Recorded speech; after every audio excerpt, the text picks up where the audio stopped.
माझ्याकडे लक्ष द्या. आपल्याला काय करायचंय, गाढवाला शेपूट लावायची. गाढवाला शेपूट कशी लावायची? पाहून नाही, पाहून नाही. डोळ्याला आपण काय करू, रुमाल बांधू आणि रुमाल बांधून तुम्हाला गाढवाला शेपूट लावायची आहे.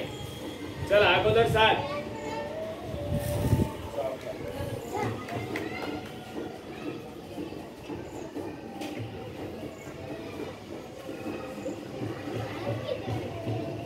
बोलू नका.